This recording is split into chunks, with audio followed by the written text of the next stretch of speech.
Corona virus का खौफ अभी लोगों में कम नहीं हुआ। वहीं अब प्रदेश में 9 वर्ष के साथ वर्ष के पहले सप्ताह में बर्ड फ्लू ने दस्तक दी और इंदौर में इसके मिलने के बाद रीवा प्रशासन ने सक्रिय कदम उठाया और इसके बचाव के साथ साथ उपाय एवं प्रवासी पक्षियों पर निगरानी रखने के निर्देश दे दिए गए। राज्य सरकार द्वारा बर्ड फ्लू को लेकर जारी किए गए अलर्ट के बाद रीवा सतना की सीमा के क्षेत्र बकिया गांव के नज़दीक कौवों को मरने की खबर के बाद प्रशासन की टीम ने मौके पर पहुंच जांच शुरू की। वहीं जिले के अन्य हिस्सों में तैनात अमले को भी अलर्ट कर दिया गया कि यदि कहीं किसी भी चिड़िया पक्षियों के मरने की खबर आती है तो उसकी सूचना मुख्यालय को तत्काल दी जाए। इस दौरान सीमा क्षेत्र में मृत पक्षियों को पोस्टमार्टम किया जिनमें उनकी मौत करंट लगने से बताई गई। इस दौरान शासन द्वारा बनाई गई टीम को सावधानी बरतने एवं पीपीई किट पहन पोल्ट्री फार्म का निरीक्षण करने के निर्देश दिए गए। वहीं जब इस मामले को लेकर सिटी न्यूज़ के संवाददाता ने पशु चिकित्सालय एवं महाविद्यालय के डीन डॉक्टर एस तोमर से बात की तो उन्होंने कहा कि ज़िले में यही करना है अपन सबको कि जहाँ भी पोल्ट्री फार्म हैं, चाहे वो शासकीय फार्म हो, बड़े फार्म हो, चाहे बैकयार्ड पोल्ट्री हो छोटे छोटे किसानों के यहाँ, तो स्ट्रिक्ट बायोसिक्योरिटी मेजर मतलब किसी को भी बाहरी व्यक्ति को बिल्कुल अंदर प्रवेश नहीं करने देना है। और अपने को जो पोल्ट्री फार्म है, पोल्ट्री हाउस है, उसको फ्यूमिगेट करना है, धुआं करना है उसमें, और फुटपाथ रखना है, पाउडर का चूना वहाँ डालना है। कोई बाहर से अपने भी बाहर से आते हैं जो मैनेज करते हैं, किसान हैं, वो भी उसके भी पूरी बॉडी होनी चाहिए, रिस्पेक्ट होनी चाहिए, चूना होना चाहिए, फुटपाथ होना चाहिए, ये सब बहुत ज़रूरी है। तो इसमें लक्षण क्या है? इसमें बहुत सारे लक्षण होते हैं। इसमें पाचन तंत्र प्रभावित होता है, श्वसन तंत्र प्रभावित होता है, प्रजनन तंत्र प्रभावित होता है, नर्वस तंत्र। तो हरे रंग के दस्त होते हैं। इसका मुख्य लक्षण ये है, सांस लेने में दिक्कत होती है, आँख में भी आंसू आते हैं उसको, और गर्दन टेढ़ी हो जाती है नर्वस तंत्र से। ये मुख्य लक्षण है इसके बचाव के लिए क्या किया जाए? बचाव के लिए अभी अपने देश में इसका जो टीकाकरण जो है कॉमन नहीं है, लेकिन अपन प्रिकॉशन सभी लें तो बच सकते हैं इससे। मनुष्य को क्या खतरा है?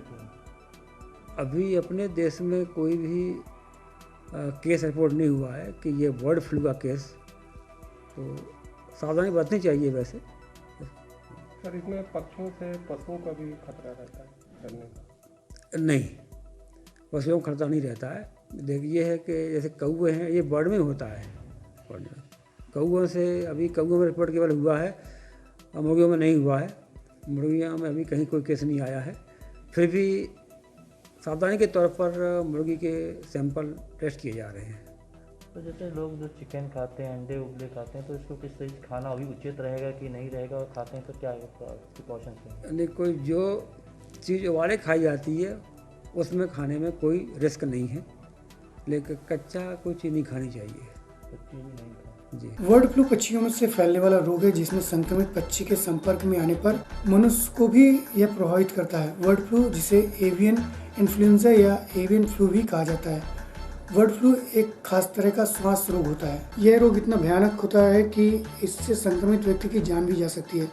इस रोग में गले में खराश, खांसी, निमोनिया, बुखार, मांसपेशियों में दर्द जैसे लक्षण देखने को मिलते हैं।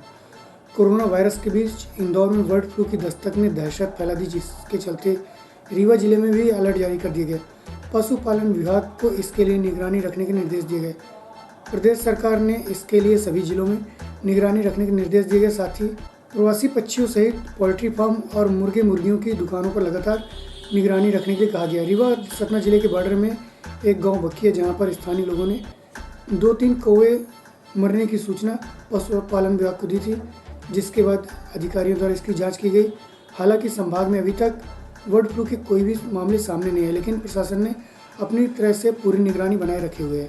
प्रस्तुत है उप संचालक पशु चिकित्सा विभाग डॉक्टर राजेश मिश्रा से जानकारी के अंश। सर, देश में बर्ड फ्लू की बीमारी फैली है, इसको लेकर के प्रदेश स्तर पर, अपने जिला स्तर पर क्या चीज़ें तैयारी की जा रही है, गाइडलाइन क्या जारी किए गए हैं पोल्ट्री फार्मों को लेकर के? ये अभी संज्ञान में आया है, और मध्य प्रदेश में मुर्गियों में तो ऐसी समस्या अभी कहीं नहीं पुष्टि हुई है इसकी, लेकिन कुछ कौवों की मृत्यु की सूचना प्राप्त हुई है, और वो भी जो राजस्थान से लगे हुए ज़िले हैं, इंदौर, उज्जैन और कुछ अन्य ज़िलों में भी। लेकिन अभी रीवा ज़िले में ऐसी कोई शिकायत नहीं प्राप्त हुई है।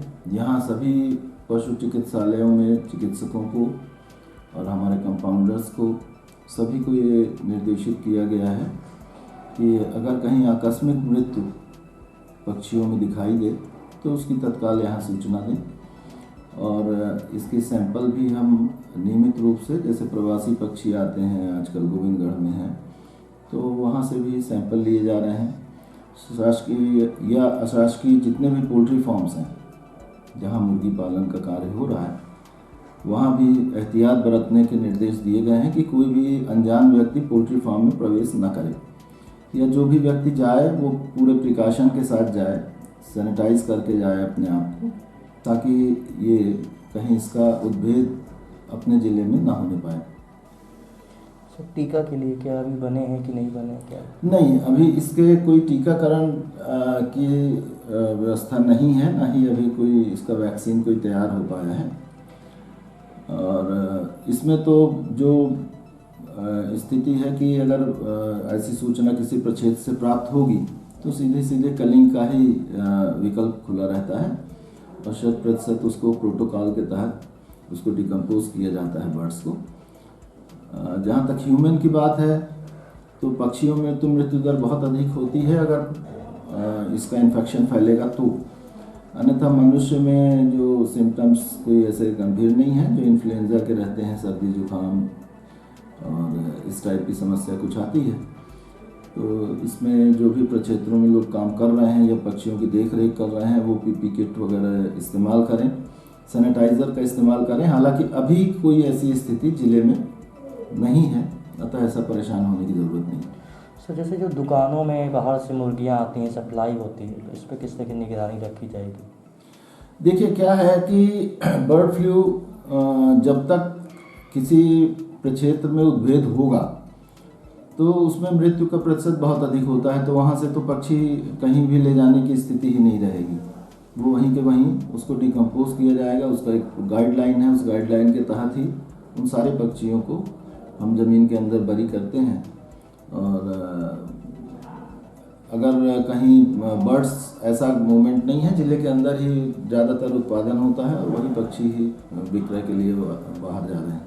सर, जैसे ठंडी का सीज़न है, लोग अंडे ज़्यादा खाते हैं और चिकन का भी तो इसके लिए क्या उपाय है? क्या बेहतर ये है सुझाव कि जो भी अंडे का भी इस्तेमाल करें, बर्ड्स का भी जो इस्तेमाल करते हैं वो सभी उबाल के, वैसे भी हमारी फूड हैबिट्स इस ढंग की हैं कि कोई कच्चा खाता नहीं है, ना भूंज के ही खाना पसंद करते हैं, ज़्यादातर उसको उबालते हैं और अंडे को भी उबाल के खाते हैं। जब अंडे को उबाल के खाते हैं तो ऐसी कोई स्थिति, वायरस उसमें बचेगा नहीं, वो उतने हीट में मर जाते हैं सारे वायरस, इसलिए उसके इन्फेक्शन फूड के थ्रू होना बहुत कम संभावित है।